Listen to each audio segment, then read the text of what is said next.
guys, welcome to another exciting episode of the Stash Report from the Stash Project. Today is the 27th of February, 2015, meaning we have about 36 more hours of February, and it's going to be March already. I don't know if anybody else noticed, but February just went flying by. I barely even noticed it was here. Oh, wait, I did notice it was here. It was cold and snowy. Quick update on the McLaren. I'm dinking around with it a little bit, but I can't get it up on wheels until I get warm enough weather to paint the chassis outside. And as of right now, it's supposed to be like 5 degrees below zero tonight, so that ain't happening. So we have a little bit of new news and then a bunch of kit releases to go through. There's not really been anything new on the actual kit announcement front, as that stuff will probably be next week. We did notice that the Lotus Europa Special is currently missing off the Fujimi release list. It was supposed to come out next month. It's currently not there, because I was just checking on that stuff this morning. Now, I don't know if that means that it's been delayed or, put on hold in some sort, or if somebody who edited the website just accidentally knocked it off the little list that they put out. Also, checking out the Oshima list this morning, saw that the Golf, number 41 Golf McLaren kit that was supposed to come out in April is now sporting a May release date, which is, another month delay for it. But those McLarens have been, waiting more than they've been released over their entire, course of their history over there. So, no big deal there. And then Studio 27 put out their March release stuff. There's some 1/20th scale F1 stuff. There's like a conversion for the Fujimi Tyrol to make it a different car, or an early season version of the car, and a bunch of 1/20 scale carbon fiber and whatnot. The stuff we focus on being the regular scale, quote unquote, 1/24, 1/25 stuff. They're going to be doing 3 sets of GT3 decals, one for each of the Fujimi GT3 cars, the McLaren, the BMW Z4, and the Mercedes-Benz SLS. Now, the McLaren is supposed to be the number 23, number 25 Golf-sponsored 12C from the 2014 Macau Grand Prix Macau Cup GT race. Just sort of an interesting little race. I was looking it up today. It's like 12 laps. Now, I don't know how long the Macau racetrack is. Maybe it's like 7 miles or something stupid like that, but 12 laps seems like an awful short amount of time to bring out a field of multi-million-dollar race cars, but it is what it is, I guess. I cannot find a definitive image online of what those cars look like. There's a couple of them that are taken from sort of a head-on angle. I believe it's a United Autosports team car, and the pictures are teeny-weeny little pictures when you actually go look them up on Google Images. And then there's a couple different versions of their 2014 striping package that are being offered on 1/43rd scale diecast cars, and I don't know yet because they haven't released prototypes of the decals yet as to which one they're going to be. So we're going to hang off on that for a second. But we do have reasonably good images of the real race cars for the BMW and the Mercedes are going to release. So real quick, and I know I normally don't do this, but I know that the GT3 decals are getting a little bit of attention on this channel because we're going to be building the McLaren for Tactical Jackalopes build-off contest, whatever you want to call it. So the BMW is this. This is the number 888, Team 888, BMW Z4. It's like a low-budget privateer team based out of England. The race that it was in was the Silverstone Endurance Le Mans over there in England. From pictures I've seen of it online, it looks like it got into a little bit of an incident with a Ferrari, got spun out, run into the runoff stuff, and that tore up the rear splitter, and the car didn't finish. It's kind of hard to see in this picture, but there are sort of rainbow stripes that go from the hood and then up over the roof, and those were done in decal. The yellow front grill area and the mirror tops are going to be done as decals as well. Otherwise, it's just a black car. It's sort of an oddball choice of decals, but they must have something, some licensing agreement with the team or something. It's just, like I said, it's a sort of an interesting choice.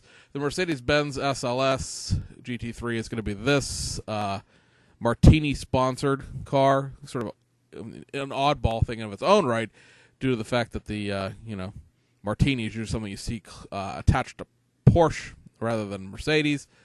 This car was, well, I don't believe this actual car. This is a different race that it's being pictured at here. But this picture is a accurate representation of the decal sheet, except for the wing. The wing is a different color and a different sponsor. The car itself ran the 12 hours of like Vandervoort or something like that. It's some German endurance race. Everything is done with decals. It's just a white car, and then all the striping on the hood, the roof, and the trunk, and as well as the sort of swoosh stripes on the side. You say that 3 times fast. Are also done with decals. So there's that. On the kit release front, we have a bunch of stuff on the U.S. side, as well as a fair amount on the Asian side of things. So, looking at the Notebook of Knowledge, we haven't been looking at this very much recently. So for the new people, we have 84 subscribers now. So welcome to the 12-ish new people since last week. Andy pimped out my channel along with everybody else's channel. They're in his contest. So thank you for that. I got some subscribers out of that. Welcome to all the military guys. We do mostly automotive stuff here, if you haven't figured that out by watching other videos.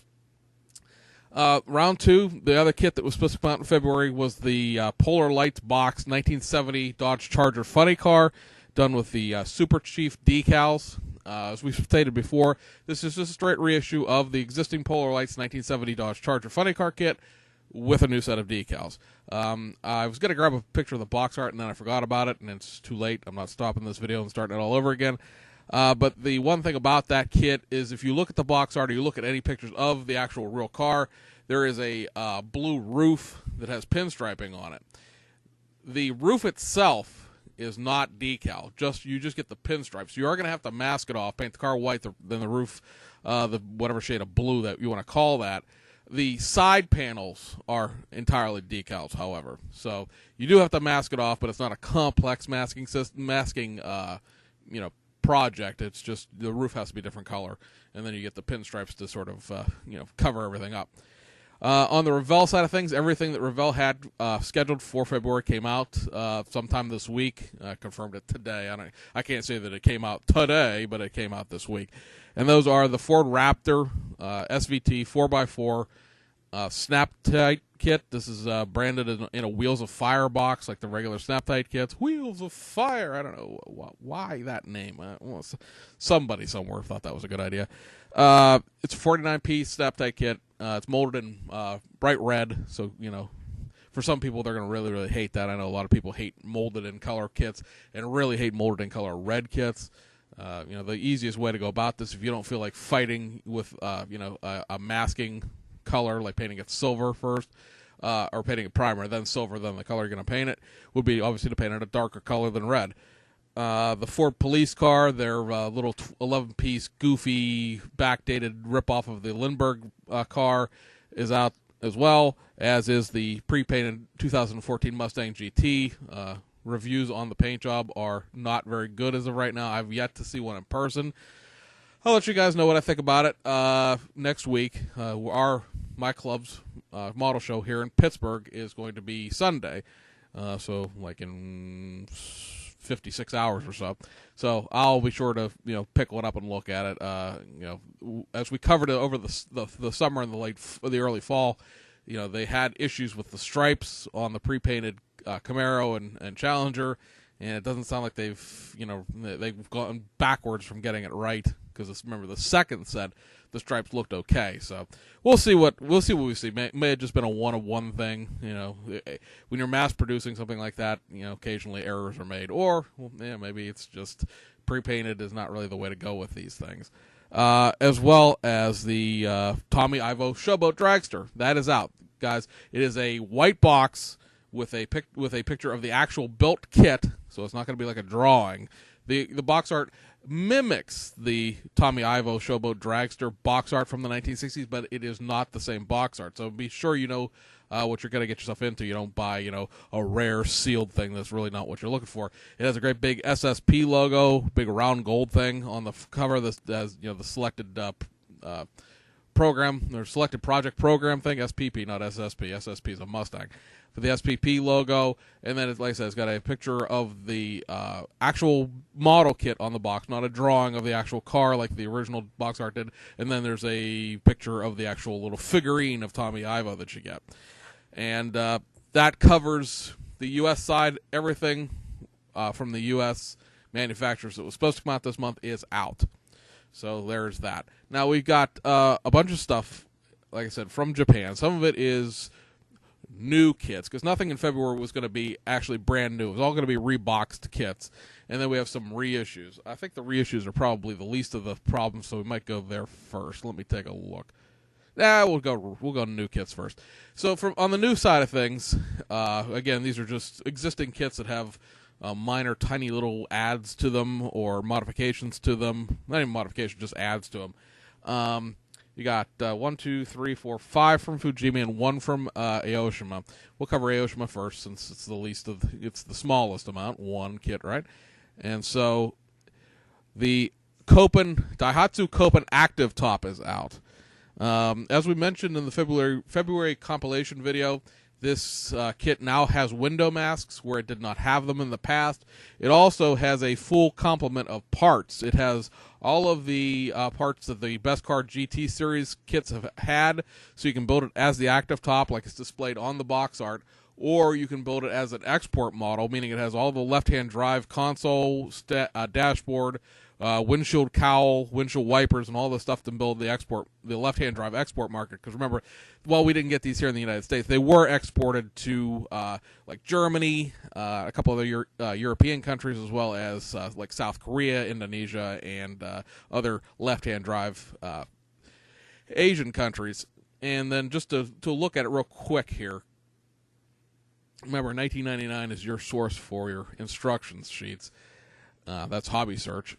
You can see here on these grayed out parts, you might want to blow your YouTube up to full screen. If you're doing it on a phone, you're going to have to squint. Across the top there, that one grayed out area is the left-hand drive windshield cowl, because obviously you're not going to build this left-hand drive. If you drop down, they're saying don't use the up top because the kit's designed to be a convertible. Obviously the up top fits or it doesn't. There's the grayed out areas there are another set of seats and another steering wheel. Those are the ones you use with the, I believe, with the Ultimate Edition and the export version. And then you see another grayed out area to the left there. That is the left-hand drive windshield wipers, the left-hand drive console, and the left-hand drive steering column, the left-hand drive dashboard. And then sort of down diagonally there, you have two different things that look like sort of bent trapezoids. Those are two other grills. Remember from the box art there, the license plate bracket comes right up into the grill. So the grills have a sort of a trapezoid with a busted top kind of appearance to them, or a busted bottom when you fix them the right side up. And then the grayed out wheels down there at the bottom are the set for the Ultimate Edition. So you do get a spare set of wheels in this, one way or the other, because you can only build it with one set of wheels. Obviously, there's only one set of tires. And then the decal sheet's kind of hard to make out, I'm guessing, on your guys' end, because it's real tiny on my preview screen here. But you notice there are two sort of big blotch blobs on the left-hand side. Those are decal floor mats. The top ones are for the active top. The bottoms are for the Ultimate Edition. So you do, like I said, get all of the decals, like we mentioned in the earlier videos, to make either or. So you can build this one of two ways.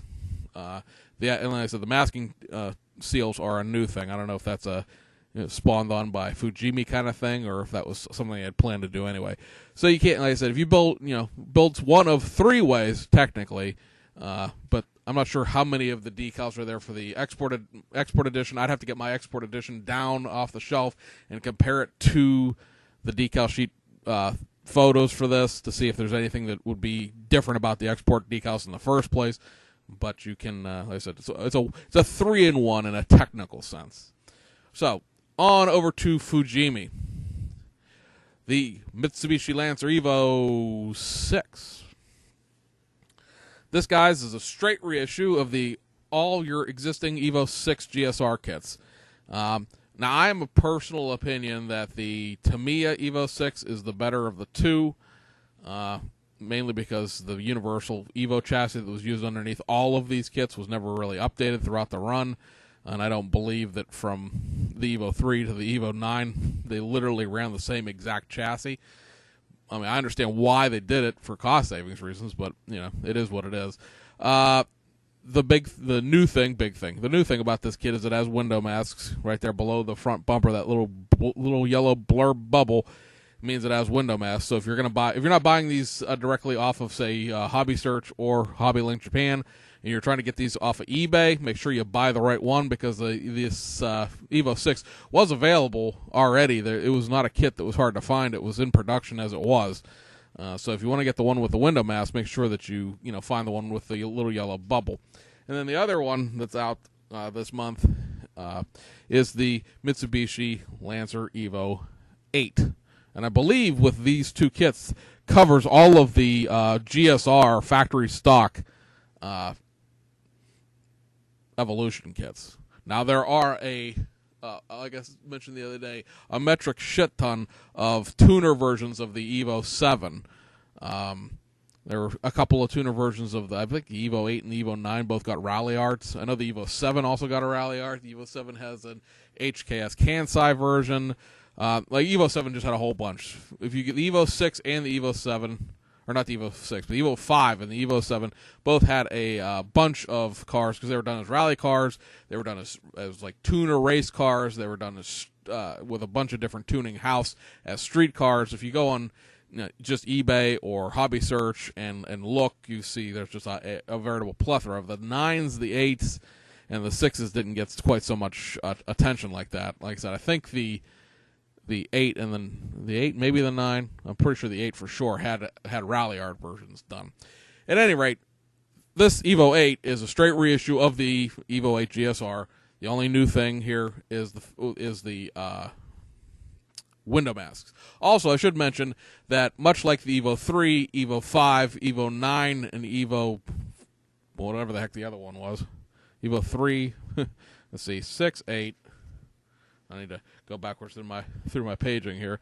6, 8, and let's see here, 5 and 7, as well as the 3 and the 9. All of those all have a new in-scale metal. It's almost photo etched, but it's not quite. Metal mesh that is much more in scale for the air intake on the hoods, as well as all of the grill areas. So that also is a major upgrade over the original versions of those kits. Next, we have the Good Smile Hatsune Miku Z4. This is another version of the BMW Z4 GT3 car. This one done as the Round 8 Motegi car. This car finished third in that race and cinched the driver championship for the team. I'm not sure who the driver is. I don't know if the driver is actually Hatsune Miku, or if that's the chick holding the trophies on the box art.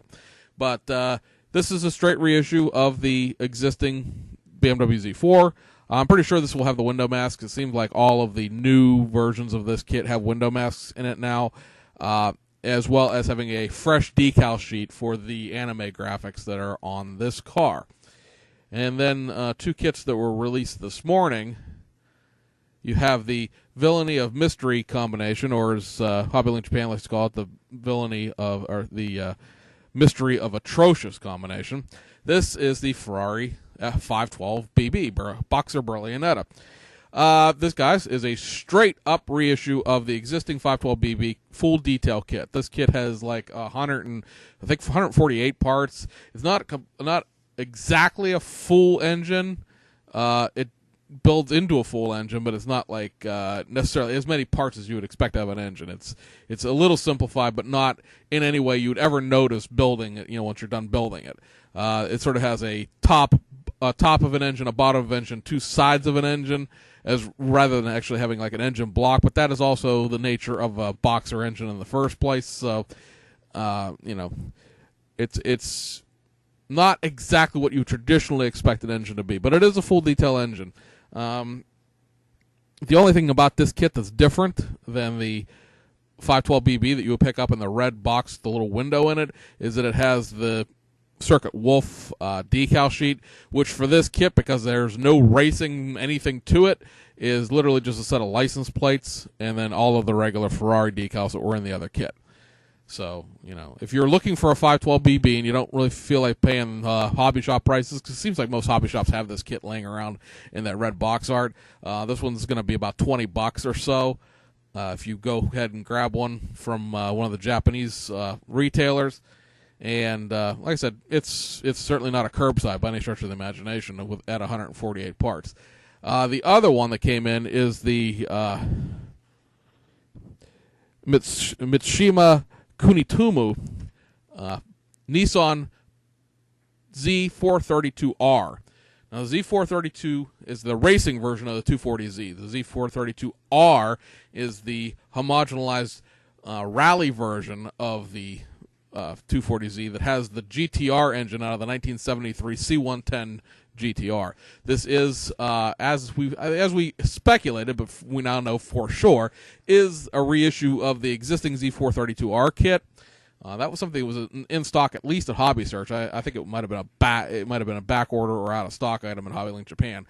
But there's nothing new about this kit. If you have a Z432R or you have in the past seen one of these, the only new thing about it are the Circuit Wolf decals, which in this case are the big red dots to make this car a giant Japanese flag, basically. There's also a giant Japanese flag set of decals if you want to make a either stretch sprue antenna or a metal one that you can fly a giant Japanese flag off the back off the back antenna.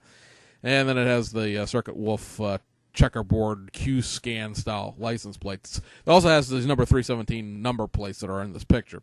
But if you haven't seen one of these before, this is, like I said, it's a 240ZL basically as far as the kit goes, and then it has the engine out of the 1972, 1973, whatever they want to call it, Nissan GTR KPG C110 Skyline. So you get two entire engines out of this kit, not just one, but two entire engines, because it also has the regular 240Z engine in it. You get a set. You get both sets of wheels, both the factory stock version of the wheels for the ZL, as well as the sort of somewhat dished set of Watanabes. I believe the stock bumper is in there. I'm almost positive it is, but you get the separate bumper that has this sort of bigger air dam and a little bit of a chin spoiler, as well as the over fenders. Unlike some of the other kits, like the RX-3, you do not have to cut the fenders out in order to get the over fenders to fit. The over fenders just glue onto the body itself. And like I said, if you've seen one of these before, then you know what's in it. If you haven't, like I said, it's for $20. It's almost worth the investment just to get two engines, right? Because you're going to use, even if you never built the kit itself, you just built the curbside, you get two whole Nissan engines out of it. And that, guys, takes us to reissues, where we have 4 wheel sets and 2 kits from Oshima. We're going to go through all these real quick here. All of these kits are what would be considered shelf stuffing, my own made-up term. All of these things, these 2 kits and these 4 wheel sets, are all stuff that have been released by Oshima since we've been doing this program on the YouTube airwaves. So that means they're less than 9 months old. They're just being reissued for stock purposes. They've run out, they're sold out, which is a good thing because you always like it when stuff sells out. That means there's more money in the coffers over at Oshima to do other kits. But there's nothing new about them at all. Nothing's been added, nothing's been changed. Box art's the same, the stock numbers are the same. Just your opportunity, if you didn't get one the first time around, to get one now and not pay you can't find any anywhere else for jacked up eBay prices. So, 4 sets of wheels. You got your Workmeister S1 and I'm using air quotes even though you can't see me, 3-piece wheels. These are 1-piece wheels, guys. They're not 3-piece at all. They are also not painted white like this. They are chrome-plated. Usually when you see the little, art thing that they do with these wheels, usually they make them look like the either the actual wheels or the wheels that you get in the box. Like usually when they're white like this, you would expect them to be pre-painted white, and you'd have to make the chrome lip or something like that. But they're just chrome-plated in this case. You've got the Work Emotion CR, and again, we're going to whip out the air quotes, Kiwamis, because they don't actually have Kiwami tires in this set. The TE37 RTs, I believe, if I'm not mistaken, these actually are cast in red. And then the gramlight 57 Extreme wheels. So, like I said, all these kits, all these tire, well, they come with tires, obviously, but all these wheel sets were sort of reintroduced because they had all sold out a long time ago, sometime in the summer, and now they're running them out again because from popular demand. Your Liberty Walk Ken and Mary Works C110 Skyline. This is the 2014 version. Probably says 2-door down there. I don't think you really have any doubt of how many doors it has just looking at it. As all the Liberty Walk kits have tended to be so far, this is a Best Car Vintage GT underneath all of the fun and exciting exterior pieces there. So, you do have a motorized chassis underneath all of this goodness. But this was the kit they just released, I want to say about 5 months ago, maybe, if that. I think it came out before Christmas. But, obviously, like I said, these sold out, so it's a restock. And then, lastly, the Aventador LP704 Roadster. Again, this kit came out, I think, in October. And it is just a restock to fill the showroom back up, so to speak, with kits for everyone to buy. So, that's what reissues tend to be this time of year, where it's, just putting stuff back out there. No big deal. I don't know how else to put it because, it's sometimes, you get restock items that haven't been out for a real long time, like the HCR 32 Skyline 4-door GTS T Type M with the engine insert. That kit has been discontinued for like a year and a half, so it's been a while since that's been out. It didn't show up this week. It's still on the list, but it didn't show up this week. That leaves us pretty much with 6 kits from Oshima and 1 from Fujimi that did not show up. And we're still carrying over the ICM Model T Touring and the Renault 4L from Heller. Some of that stuff might come out tomorrow because it's a working Saturday in Japan due to the fact that there was a holiday in the middle of last week. We're still waiting on the Spec V R35 GTR, the Aventador Coupe, that Skyline I just mentioned, the Toyota Chaser Cunny Z, the Toyota WRX, the 2010 WRX STI, and the 2007 STI June tuning version, and then the Lamborghini Countach LP400 Black Panther of Huma kit is not out. So there are going to be a couple of carryovers there into March. March is shaping up to be pretty nice because you're going to actually get some brand new kits, or at least some significantly modified kits, showing up. Oh, I should also just mention that the Loctite GTR, McLaren GTR did not come out yet. It was scheduled, according to Oshima's schedule, it was supposed to be out the 25th, which was 2 days ago. So maybe it'll show up tomorrow, or right after the beginning of the month, because that did not get moved like the May moving of the golf kit. So in March, maybe we get that Lotus Europa special from Fujimi. Like I said, I don't know if that's an error or like an indefinite delay. But you do more than likely get the 50th Anniversario version of the Aventador from Oshima. It looked like it was, about done. It was just, my guess is if it gets held up, it's going to be licensing of the box art, and, it's going to hold it up like a little bit. I've not seen finalized box art for it. Usually when that happens, then the kit's coming out in the next week or two. And then, of course, the big release, the actual, honest-to-God new kit that we know for sure will come out because to me, it has not put out any delays on it, is that really nice Mercedes-Benz 300 SL kit that they're going to be doing. So that's I look forward to being able to tell you guys I've got new kit releases, and there'll actually be new kit releases as opposed to just stuff that's been stuffed in a new box. Although some of the Fujimi stuff, these two, the 432 and the 512BB, as well as the LP400, are not even kits that are out of stock anywhere. You can still find them. But the earlier ones, the Savannah RX3 and the 365 GTB Daytona, those were kits that hadn't been out for a little while. The Porsche 930 Turbo, those were all kits that hadn't been out for a while. So seeing those come back out as new, regardless as to what series or boxing they put them in, was welcome. So, it is what it is, I guess. If you like it, you like it. If you don't, you don't. So. We got a couple of Styrene Mountain videos we're going to be doing. I don't know if we're going to do them right now or if we're going to wait till later. I got to go get my Amish trimmed up here and get my hair cut so that I don't look like a complete and total truck driver for the show on Sunday.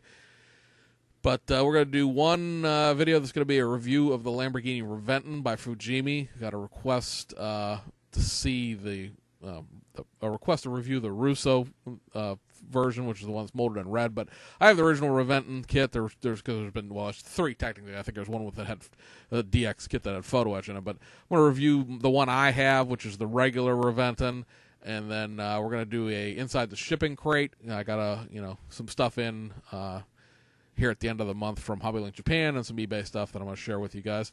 And I'm going to dink around with this McLaren some more because it's just so bleeping cold. So, anyway, guys, we'll see you on the next video. Catch you guys on the other side.